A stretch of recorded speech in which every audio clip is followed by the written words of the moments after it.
Hello everyone, I am Vanish Signal. And before we start with some new stories, like and subscribe to the channel. Also comment down below from where you are watching this. The Hollow Creek Loop. There's a trail in the Shenandoah Valley people always say is peaceful. But the way my brother tells it, I won't go anywhere near it anymore. He was out on a solo backpacking trip. He'd done this loop before, 13 miles or something like that. Well marked, not exactly backcountry, but remote enough to feel alone. The last time he did it was in October, just past peak color. So the whole forest looked like it was bleeding amber and rust. He said everything was normal until nightfall. Clear skies, no wind. Campfire lit by 6:30. The sun dropped fast behind the ridge and took the warmth with it. He set up camp a couple miles past the creek crossing where the trail bends hard west. There's a little flat spot in a ring of pines. Real cozy spot. No signs of animals or people. He cooked dinner, did his usual pack hang and bear check, turned in by 9. Then the knocking started. He said it sounded like someone gently rapping on a tree with a thick stick. 4 knocks. Pause. 4 knocks again. Not right next to camp, maybe 50 feet out, but just loud enough to hear through the thin tent walls and the dead quiet of a mountain night. He told himself it was just a branch falling or a woodpecker or something. It stopped after 20 minutes. He was halfway back to sleep when it started again, this time closer. Same rhythm. 4 knocks, 4 knocks, then silence, then another 4. It circled the tent, not fast, not frantic, not random. It moved, not closer, not farther, just around. He unzipped his sleeping bag slow as hell, trying not to make noise. He didn't even want to breathe loud. The knocking never stopped, not once. He grabbed his flashlight and clicked it on, but didn't leave the tent. That's when the scratching started, like something dragging dull nails across bark. He said it reminded him of the sound the rake used to make when we hung it on the back fence, just metal scraping old wood. Not fast, slow, deliberate, back and forth. Then silence. He sat up, heart racing, not knowing if it was over or just beginning. And that's when he saw the light. It wasn't a flashlight. It was a glow, white-blue, faint but steady, coming from behind the trees, maybe 20 yards out. Low to the ground, almost level with his head as he sat. It didn't move, just hovered, not flickering. He thought maybe someone had a lantern, maybe there was a second campsite. But then the light blinked out. 1 second it was there, the next it was gone, like someone hit a switch. No fade, just out. And then everything went quiet, like unnaturally quiet. No breeze, no leaves, no bugs. No sound of the creek he'd set up near, even though it had been loud as hell earlier, like someone put the world on mute. He said that was the worst part, that silence. Like it wasn't silence at all, but listening. He stayed inside the tent. Didn't move, didn't say a word. You don't realize how loud your breathing is until everything else shuts off. He said his ears were ringing with it. That and his heartbeat. The knocking didn't come back, but the silence was worse. He waited. 10 minutes, maybe 20, hard to say. Then he heard it. Not footsteps, not branches snapping. Breathing, just outside the tent. A low, steady exhale, like something big trying to stay quiet. Like how a dog pants softly when it's tracking something. But this was too deep to be a dog.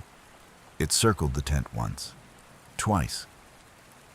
He could hear it move, the grass shifting under something heavy. No hooves, no paws, just weight. That's when he did something stupid. He tapped his flashlight twice, just instinct, I guess. The thing stopped moving, right at the foot of the tent. He didn't shine it, he just held it. Then he heard a sound that he said he'll never forget. It was like a voice trying to speak underwater, a wet, gurgling moan. Human-ish, but off. It only made the sound once. Then came the zipper sound. Except it wasn't his tent.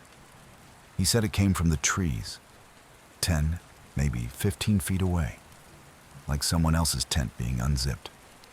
A long, slow pull of plastic teeth. He almost screamed. He knew no one was out there. He hadn't seen a single hiker all day. Not at the trailhead, not on the loop. He was the only person on that part of the mountain. He was sure of it. And now there was another tent being opened, or something making the sound of a tent being opened. He sat there holding his flashlight, trying to convince himself it was the wind or an animal or his imagination. But then there was another sound, whispering. He said it wasn't English, not even words, just broken, dry syllables sliding around like dead leaves. And they were close, too close, coming from just outside the tent wall, from both sides, like two people standing shoulder to shoulder, just murmuring nonsense into the thin nylon fabric. He finally cracked, turned on the flashlight and unzipped the tent in one motion, shoved the light out. Nothing. Just trees. Just his pack hanging where he left it. The fire burned down to coals. No tents, no people, no prints. The forest looked like it always had. He stepped out barefoot into the dirt, half expecting to be dragged off by something invisible. But again, nothing. That silence had returned. He said it was like the trees were holding their breath. He didn't sleep that night, just sat up in the tent with his flashlight on until the sun came up. And when it did, everything was normal. Birds chirping, creek running, fire pit cold, his gear untouched. Except the trail was gone. He could see the trees. He recognized landmarks. But the worn path, the dirt groove that marked the loop, just gone, overgrown, like it hadn't been walked in years. He checked his map, checked his GPS. Everything told him he was where he was supposed to be. But the trail was just gone. He bushwhacked half a mile before he found it again, like it had just started back up from nothing. He never finished the loop, took the fastest route out, never went back. We talked about it once, months later, and I asked him if he thought it was a person. Some creep screwing with him. He said no. Said it felt like the woods didn't want him there. And I asked why it let him leave. He said maybe it didn't. It just got bored. The things we brought back. This one didn't happen in the woods. Not really. It happened after the woods. There were 4 of them. 2 couples, old college friends who'd rented a remote cabin outside Jasper, Alberta. It sat deep in the mountains, surrounded by endless pine and complete silence. No cell signal. No internet. Just a sagging wood frame cabin with moss creeping up the porch posts and floorboards that groaned like they were remembering something. That was the point. Get away. Disconnect. Detox from the world. The first few nights were uneventful in the best way. Campfires, drinks, ghost stories, the usual banter. On the 3rd day, someone brought up a place they'd read about online. An old, half-collapsed ranger station off one of the forgotten trails a few kilometers out.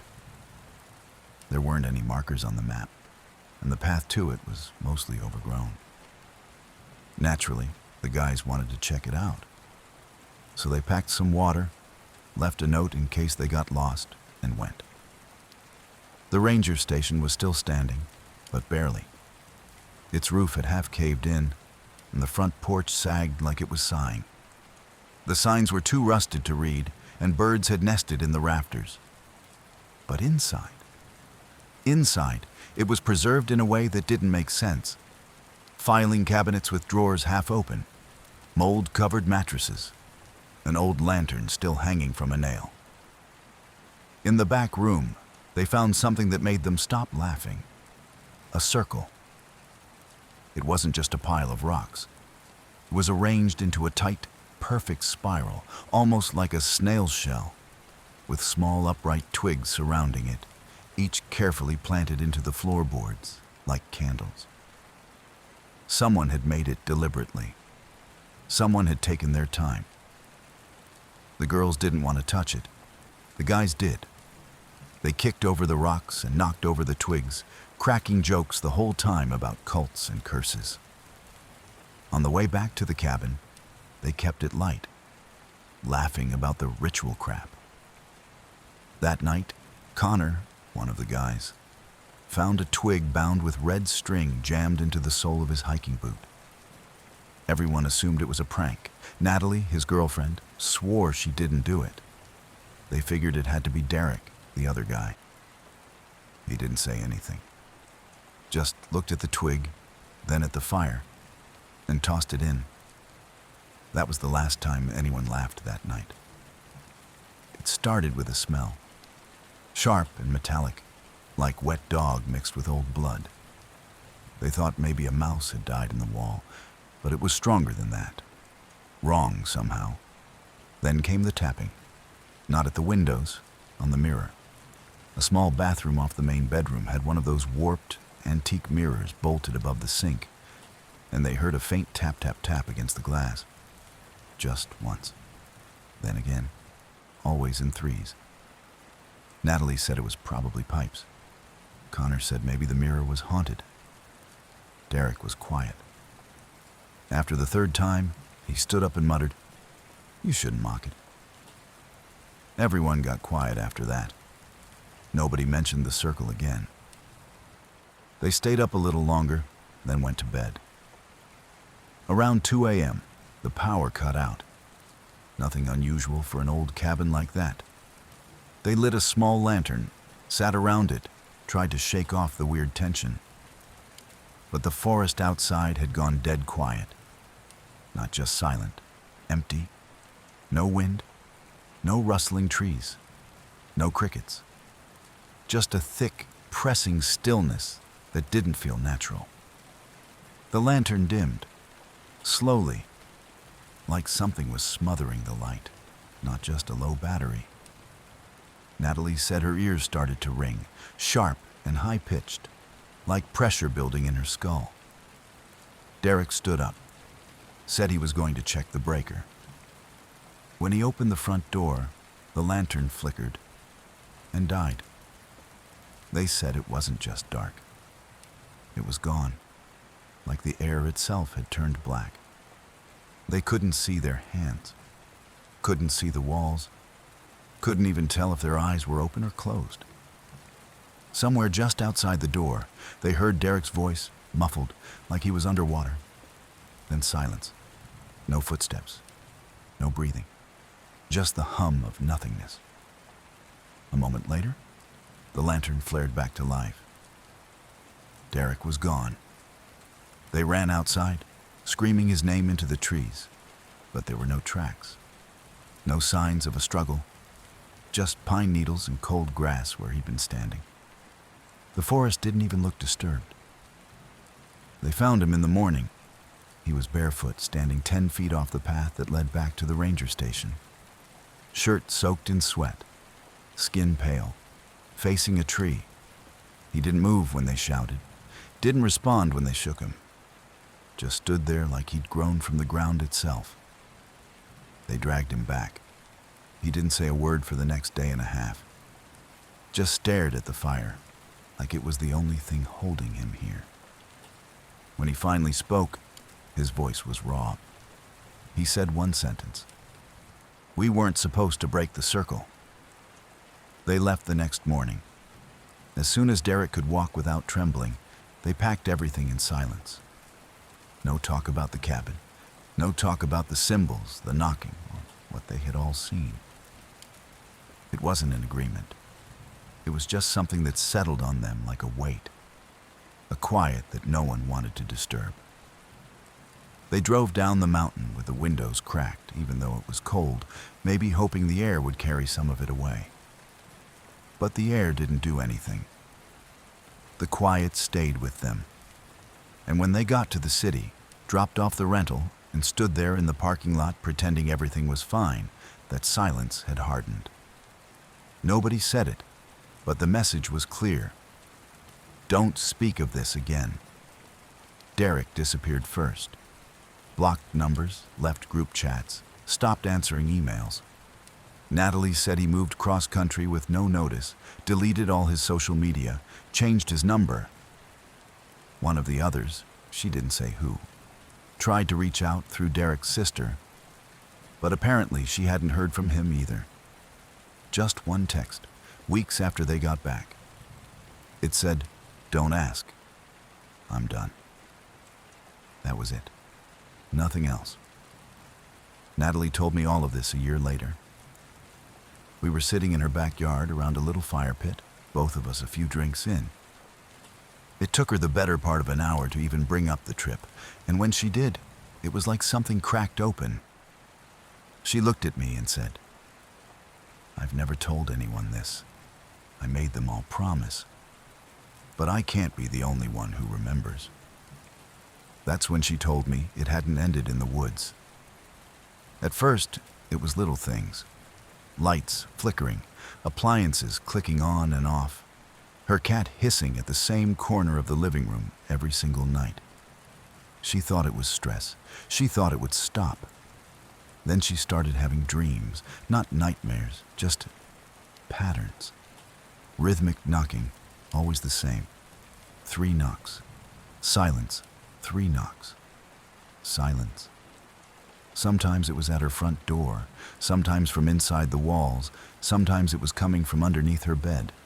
She'd wake up with her hand already reaching down, like something was calling her.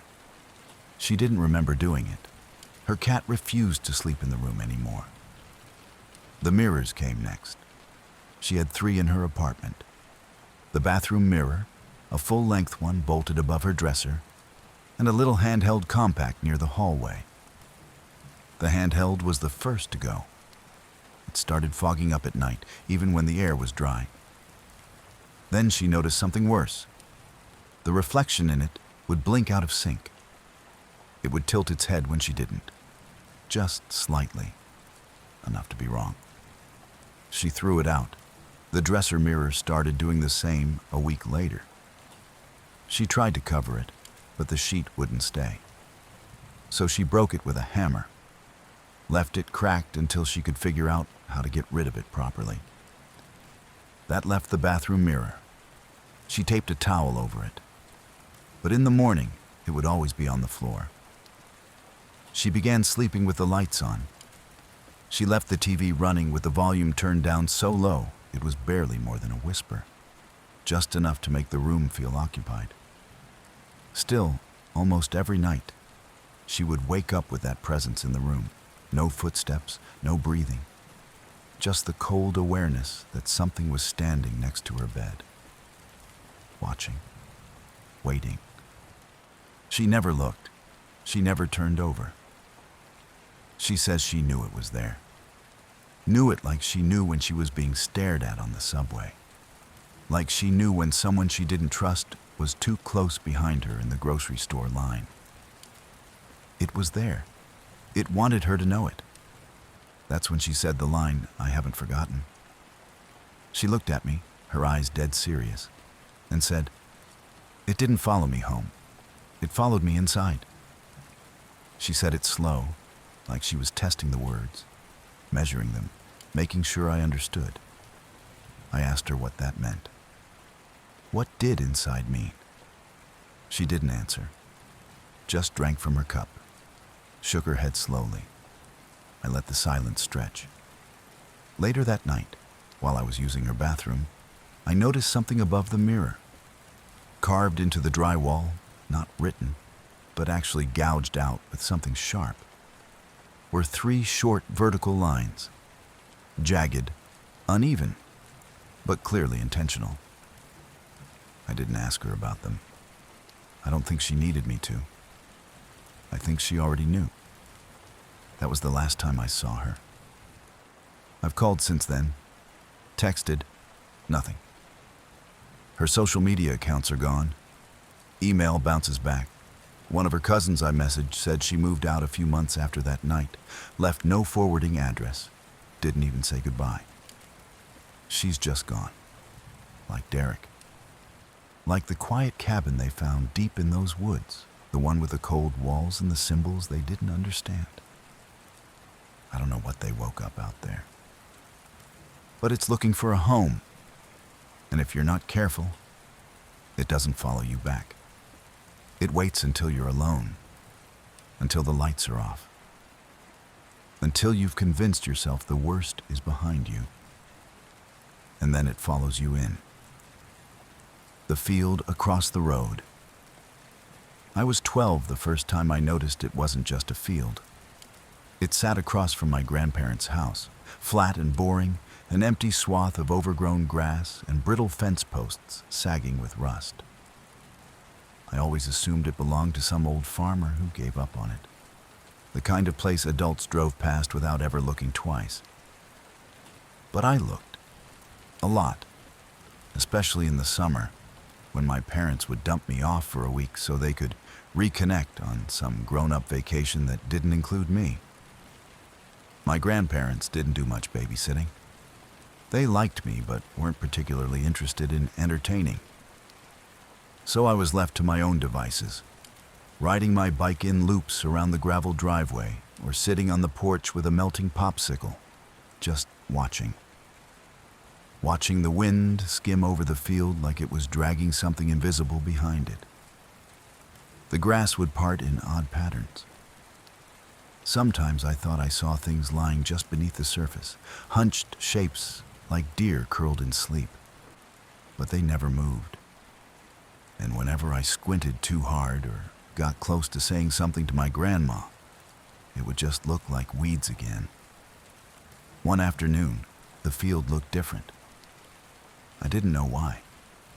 There wasn't anything obvious about it, but the color of the sky felt wrong. A sort of beige gray that didn't match the weather. The air was hot, no wind, no birds, not even the flies buzzing. Just stillness so thick it hummed.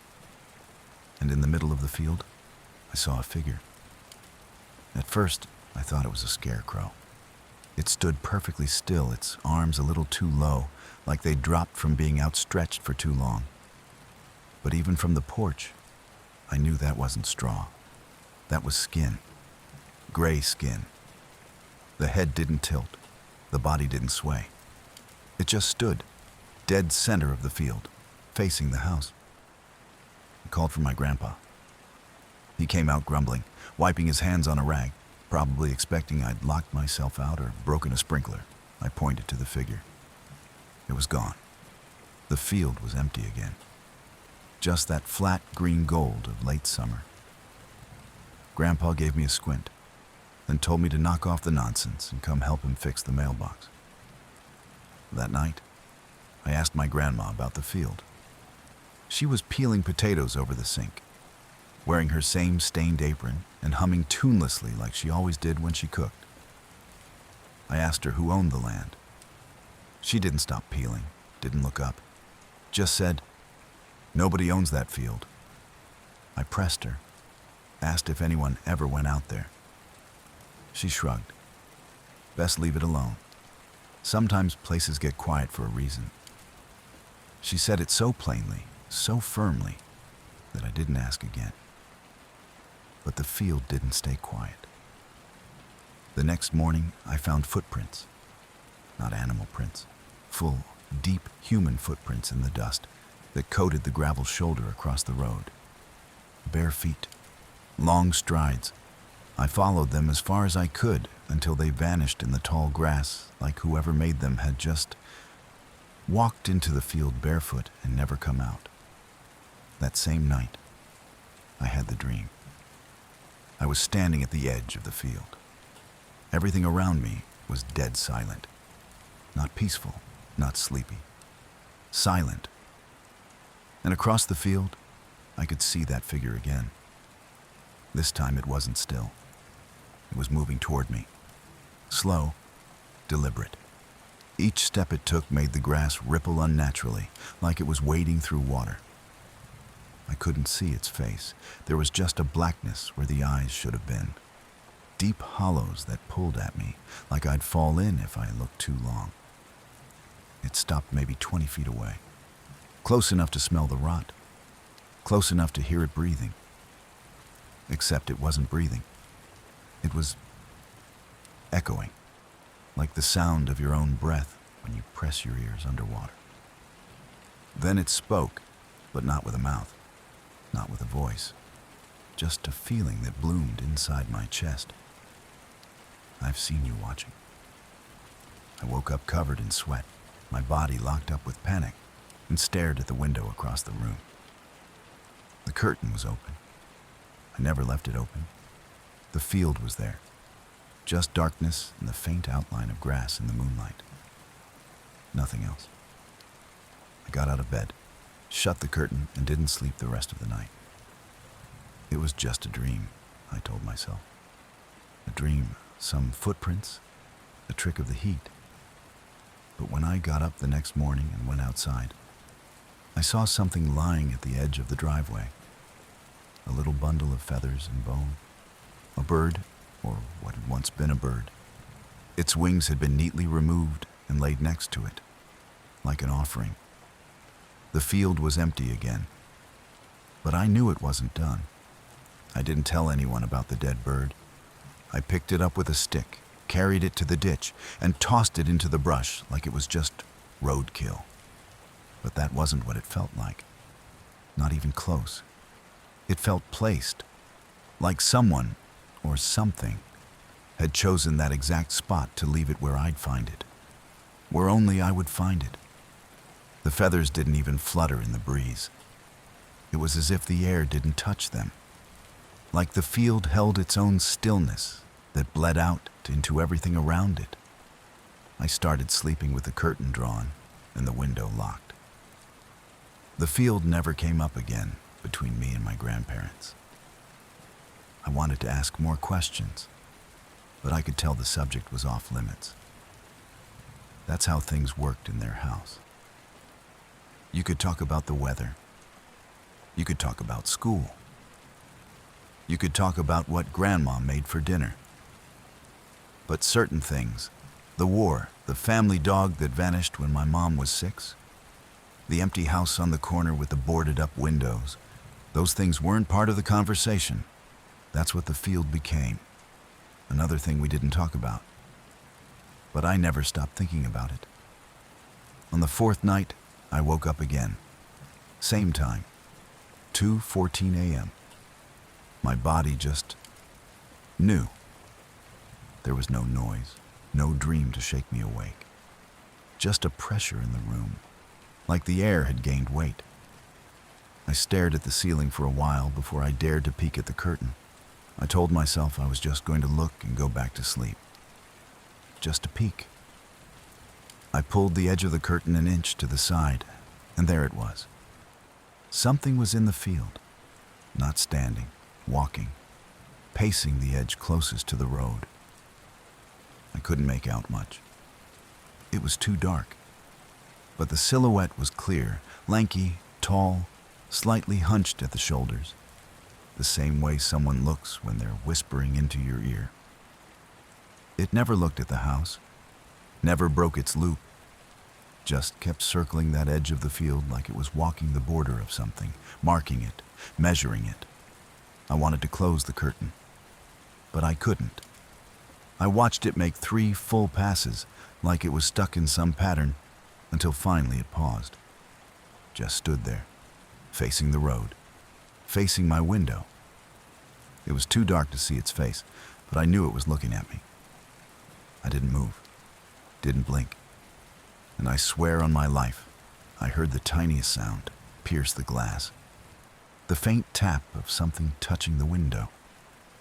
I dove back into bed and pulled the covers over my face like I was 5 again. Like that would help. It didn't come back the next night, or the night after that. The field looked normal again, but I wasn't. Something had changed in me. I became obsessed, I started going outside during the day to study it. I'd count the fence posts, note the spots where the grass was thinner. Look for patterns. One morning, I even tried walking into the field. I made it maybe 15 feet before something changed. The air around me dropped 5 degrees. A strange hum hit my ears, like standing next to a transformer, and every hair on my arms stood up. I backed away. That night, I dreamed of roots pulling at my legs. A few days later, the phone rang. It was my mom, telling me they were coming to pick me up early. Something about the car breaking down on their trip, needing time to deal with it. I didn't even care. I packed my bag in 10 minutes. Whatever the field wanted, it wasn't going to get it from me. On the way out, I looked back one last time. The sky was heavy, overcast, and pale. There was nothing in the field, not a shape, not a shadow. But I saw something different now, a pattern I hadn't noticed before. The grass was shorter in places, not random, not wild. A shape, a wide ring, maybe 15 feet across, like something had been spinning out there, pressing it down in a perfect circle. Years later, I looked it up. Crop circles, ley lines, folklore, myths about thin places where reality folds in on itself. I couldn't prove any of it, and I've never been back. But last week, I got a letter. No return address, no message, just a photo, folded neatly inside. It was my grandparents' field, same fence, same trees in the background. But something new in the grass, a dark figure standing right at the edge of the field, turned away from the camera, head tilted toward the house. No one should know I ever watched it, but it's watching me now. Something in the timberline. The first time I heard about the timberline incident, I wasn't out in the woods or scrolling through conspiracy forums. I was at a rundown bar in a logging town 2 hours past anything you'd call civilization. You know the kind. Warped wooden floor, one working neon sign buzzing like a hornet's nest, and a bartender who looked like he hadn't blinked since the Bush administration.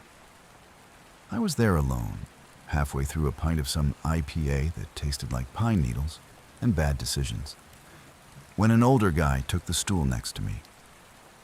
He had the sort of face that looked carved out of tree bark, one of those lifers who looked more at home in flannel than most people do in their own skin. He asked what I was reading. I held up the book, some dime store true crime about a killer who dumped bodies in national parks, and he grunted. Then he sipped his whiskey, leaned over slightly like he was offering a tip, and said, "You ever hear of the timberline incident?" I said no, and the moment I did, he started talking like he'd just been waiting for someone to ask. He told me it happened in 1989, deep in the Cascades, in an area no one hikes unless they have a reason. And even then, most don't come back with the same eyes they left with. 3 loggers went missing from their camp up on Timberline Ridge. Not all that weird, he said. Logging's dangerous, and that terrain eats people. What was strange was how it ended. After a full week of search and rescue, they found 2 of the men. Not buried, not mauled, just lying side by side at the bottom of a ravine, arms crossed over their chests like someone had carefully arranged them. No wounds, no defensive marks, no obvious cause of death.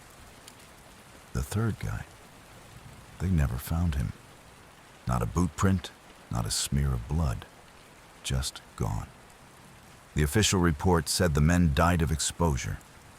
Heart failure, maybe. Cold air and panic, the coroner guessed. But it didn't sit right with the people who knew the terrain, especially the ones who'd lived near the ridge their whole lives. That's when the rumors started, about what else might be out there. Some of the hikers who braved that trail after the incident started reporting odd things. A couple said they heard what sounded like someone sobbing just off the path. but when they called out, it stopped. One man swore he saw a figure standing in the trees, tall, gaunt, and wrong, with its head tilted so far to one side it almost touched its shoulder. He said it had antlers, but they looked too symmetrical, like they'd been placed there on purpose. He didn't finish his hike. He turned around and didn't stop walking until he reached his car, 7 miles back. Then there was the couple. I remember this part clearly because the guy at the bar pointed to the TV in the corner like it had once run the story, back when local news still reported on that kind of thing. This couple had set up camp near Timberline in the early 2000s. They told police they woke up to whispering outside their tent. At first, it was like someone talking to themselves. Then, it grew louder, like a group, male, female, even a child's voice. They couldn't understand the language, just the cadence. Rhythmic, repetitive. They didn't unzip the tent. They just laid there, paralyzed, until it stopped. When they finally got the courage to look, there were boot prints all around their tent. Perfect circles. Neither one of them camped again. At this point, the bartender chimed in. He said he'd heard stories about that ridge too. Old native legends, something about a forest spirit or a hungry ghost. Then he said the word Wendigo, and the old man next to me shook his head and cut him off. No, he said, not that. Too clever, too patient. That should have been the end of it. Another drunk story from a guy too old to care who believed him.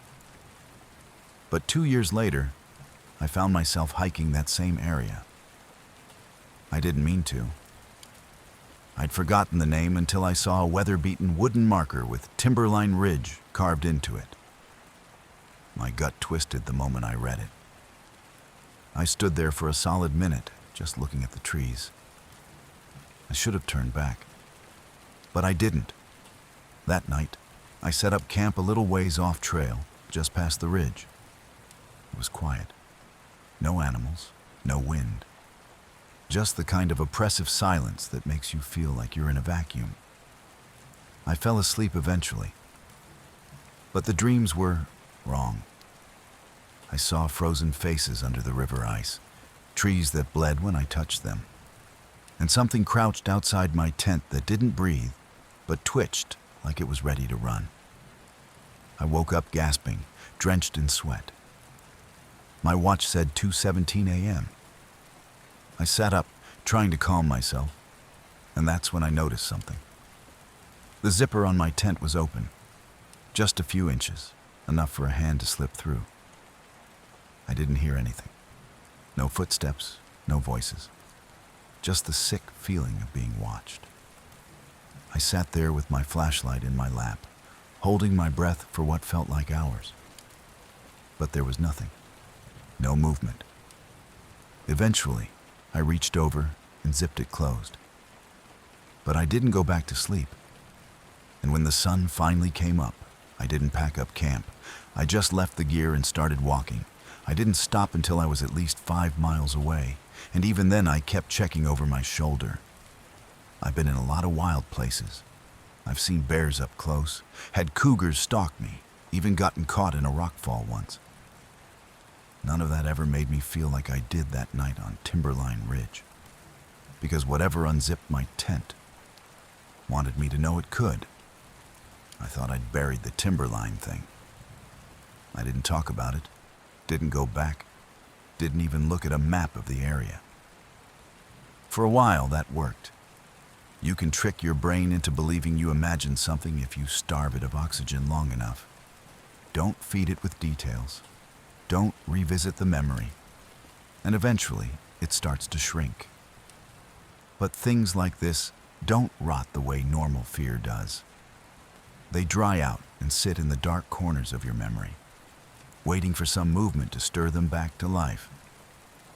It came back to me last fall when I was at a gear shop picking up a replacement tent. The guy at the counter noticed the map I'd tossed in my cart, just a general trail map for the Northern Cascades, and nodded to it. He said, "You heading up Timberline?" I froze. I hadn't noticed Timberline Ridge was even on the map. It was small, almost hidden near the edge of the page. I muttered something vague, and he just said, "Watch the weather, and don't hike past dusk." I didn't ask why, but later that night, the map sat open on my kitchen table like it was daring me to look. I did. I traced the trail with my finger. Timberline Ridge, the ravine, the camping spot I'd used. And then I noticed something strange. There was a marking on the map that wasn't on any official trail guide, a red X deep in the forest, miles from the nearest trail. I thought maybe it was a printing error, or someone had drawn it in. But the more I stared at it, the more certain I became. It was deliberate. Curiosity is a terrible instinct. It pretends to be bravery. It wraps itself in the illusion that you're in control. I told myself I was just going to hike past the ridge, stay on a safe trail, maybe take a photo or two. Nothing serious. But deep down, I knew I was lying. I left 3 days later. The air felt heavier the moment I crossed the same wooden sign from years ago. Timberline Ridge. The wood was more splintered, the letters more faded. But it was the same trail, same trees, same silence. I followed it for hours, waiting for something, anything, to shift. Around midday, I left the main trail, heading in the direction of the red X. I figured I'd check it out, mark the GPS, and get out before sunset.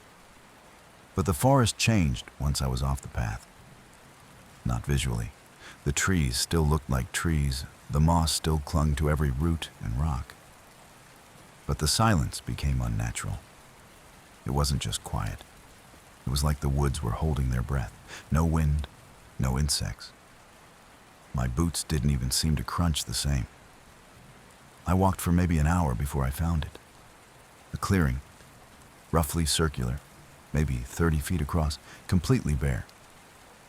Not a single blade of grass. The ground was stone-hard dirt, flat and dry. And in the center was something I still can't explain. A ring of black stones, each one perfectly placed, evenly spaced, and burned. Like they'd been through a fire that didn't touch anything else around them. No logs, no ashes. Just the ring. And inside it, a stump. Just a plain, weather-worn tree stump, low to the ground. Nothing special, until I walked closer and saw what was carved into it. Dozens of names, etched deep, some fresh, some nearly worn smooth. No dates, just names. And one phrase carved again and again in different handwriting. He waits in the hush. I remember backing away slowly. The trees didn't seem the same on the way out. They were closer, tighter. At one point, I realized I couldn't hear my own footsteps. That's when I saw the first mark. It was carved into the side of a tree, maybe 6 feet off the ground. A long, vertical gouge that looked like it had been done with a blade. Then another on a tree 10 yards ahead. Then another, like breadcrumbs, but not left for me. Left for someone else. I don't remember running. I don't remember how I got back to the trail. But I do remember looking back just once and seeing a figure in the clearing, not moving, not following, just standing in the center of the ring, perfectly still, like it had been waiting there long before I showed up and wasn't in any hurry to leave. I told myself it was a trick of the light, that I was imagining things, that the whole thing was just a buildup of nerves and stories.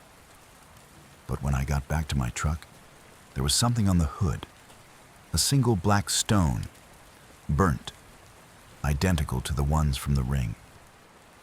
The Lantern Man. By the 3rd week in, I had started to feel the land getting into my bones.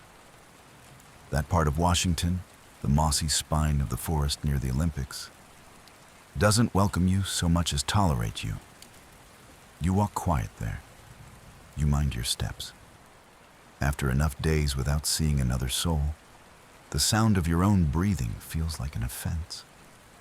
I had come to help restore back trails and maintain conservation stations. But the solitude was what I really wanted, or thought I did. Chris, my senior on the job, was the kind of man who seemed grown from the dirt. Mid-40s, lean, sunburned in that permanent way people get when they don't spend much time inside. He didn't smile much, and when he did, it felt more like a flicker of acknowledgement than actual amusement. Still, he taught me the important things. How to spot rotting timber underfoot before it gave way, how to find the nearest ridge by watching the wind through the canopy, how to know when something bigger than you had been watching for a while. The last one, he said, was more feeling than fact. Like an itch in your chest. If it shows up, pay attention. You might only get the one warning. It was during one of those dead silent dinners, cold beans, bad jokes, and firelight, when he first mentioned the Lantern Man. He said it casual, without drama. You ever see him? I thought he was joking, trying to spook me. But Chris didn't do stories for fun. He said the Lantern Man showed up once every season, sometimes more. A slow-moving light, like a kerosene lamp floating 3 feet above the ground, passing through the woods as if held by someone who wasn't there. What is it? Some old hunter? A drifter?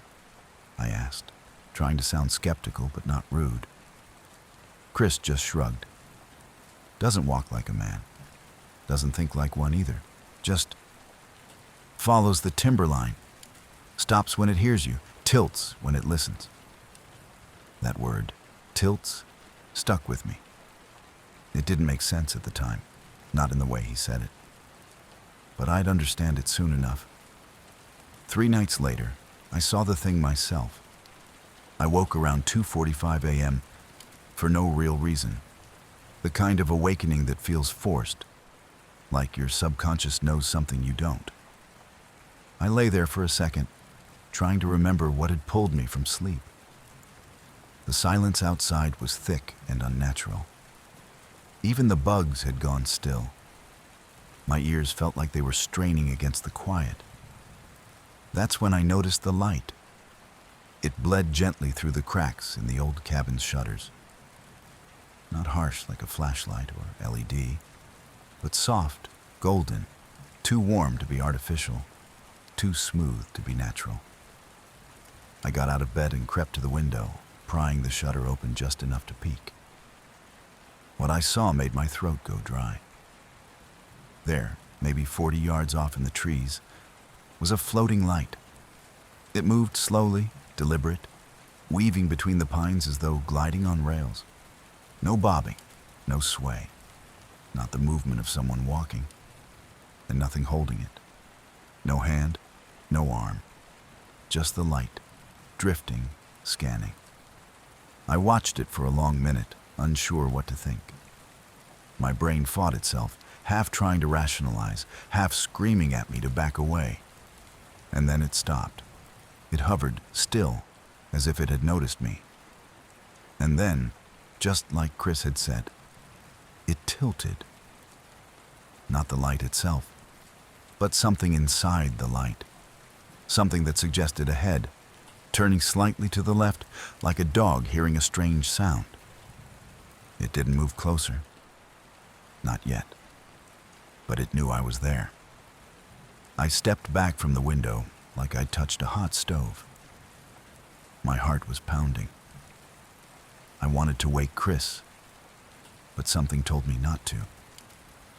Instead, I sat in the far corner of the room with my back to the wall and an old forestry axe across my knees, watching the light through the shutters until it faded back into the trees. I didn't sleep that night. In the morning, I told Chris. He didn't ask what I'd seen. He just said, "Did it tilt?" When I nodded, he looked down at his coffee and muttered, "That's when it's listening.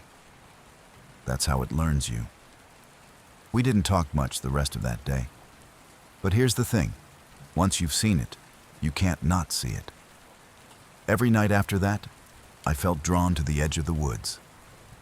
I started to catch myself staring out windows longer than I meant to.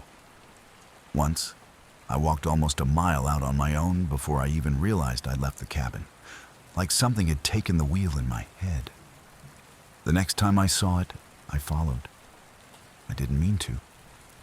I just stepped out for air, saw the light at the tree line, and before I knew it, I was 30 feet into the dark, watching it pull away slowly, steadily, like it was waiting for me to catch up. I didn't feel fear at that moment, just curiosity. That warm, glowing light wasn't threatening. It was calm, inviting. It felt like following an old friend home. Then it stopped, tilted, waited, and that's when something in my chest snapped. The pressure, the silence, the total lack of any sound or wildlife.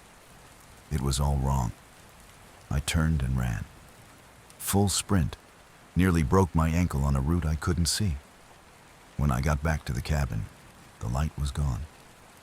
Chris was sitting on the steps, smoking a cigarette in the dark. He looked at me, but didn't say anything. He didn't have to. He knew. He'd followed it once, too. No one knows what the Lantern Man is. Not really. Some say it's a spirit. Others think it's something older. Some kind of intelligence living in the woods, mimicking us, drawing us out like moths. The older trail workers say the ones who follow it too far don't come back. Or when they do, they're quiet, different. They don't laugh. They don't hike alone anymore. Some move to the city. Some disappear altogether. Me? I haven't been back to that part of Washington since that season ended. I still dream about the light sometimes. Slow and steady, just beyond the trees, tilting slightly as it listens for me to move again. I didn't file an official report. There wasn't anything I could write down that would make sense on paper, not without sounding like I'd finally cracked under the isolation. So I handed my keys to the cabin, turned in my radio, and told Chris I wasn't coming back. He didn't ask why. He just nodded like he understood, like he'd been waiting for that moment since the day I arrived. The only thing he said was, "You did good." Some folks don't know when to stop. Then he gave me a ride to the base camp, and that was the last I saw of the woods. The Park Service didn't press me for answers. People leave early all the time. They say they're homesick, or they've got family emergencies, or they get spooked by a bear and realize they're not cut out for it. Whatever box they needed to check, they checked it. I packed up my gear, booked a cheap hotel off the highway, and slept for nearly 20 hours straight with the curtains drawn tight and the lamp on. When I woke up, my body was rested. But I couldn't shake the weight pressing on my chest, like I'd brought something back with me. For weeks after, I'd tell myself it had all been nerves. Maybe I'd caught a flu, maybe I was sleep deprived, maybe my brain just filled in the blanks the way brains do. But the feeling didn't go away. I started seeing things out of the corner of my eye. A faint, warm light flickering behind a tree. A soft hum in the back of my skull like tinnitus that came and went. I'd be in my apartment watching TV and suddenly realize I hadn't heard any street noise for hours, like the city had taken a breath and forgotten to exhale. One night, I woke up to a glow outside my bedroom window. It was nothing unusual, just the street light filtering through the blinds. Or at least, that's what I told myself as I lay there, wide awake, frozen under the sheets. The glow didn't move, but neither did I. I stared at it until dawn.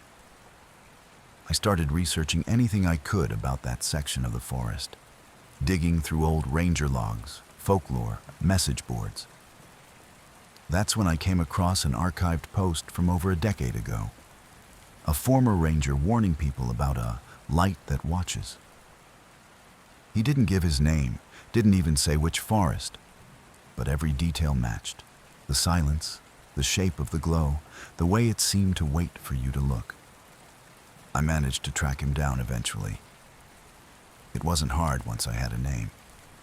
He lived up near Bellingham and agreed to meet me at a diner just off the I-5. When I asked if he'd seen it, he didn't answer right away. He just looked at me, saw the bags under my eyes, the jump in my shoulders every time a door opened behind me, and he said, "You followed it, didn't you?" He told me he'd seen it too, nearly 20 years ago. Said he lasted 3 weeks longer than I did, but barely made it out. His story sounded so much like mine it made me nauseous. Same path, same glow, same dreams afterward. "It doesn't need to touch you," he said. "It just needs to know you saw it. That's enough. That's all it takes." I asked him what it was. He said no one really knows. Some think it's an echo of something ancient, something buried deep before we ever put names on maps. Others believe it's not from here at all, not the woods, not this world.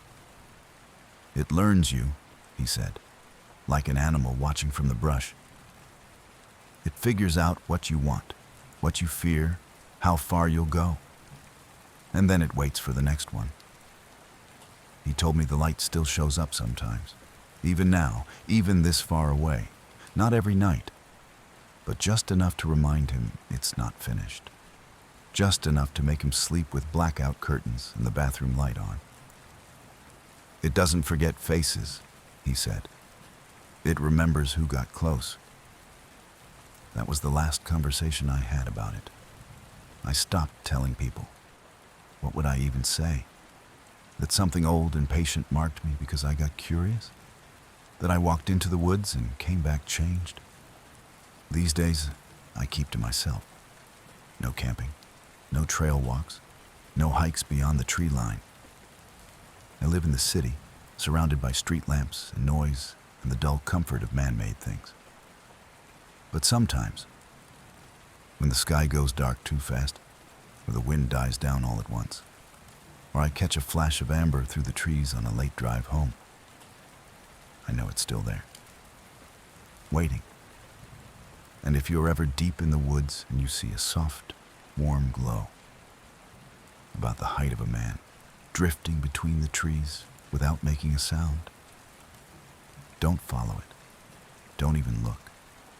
Just turn around, walk back the way you came, and pray it hasn't already seen you. Because once it knows you, it never lets you go.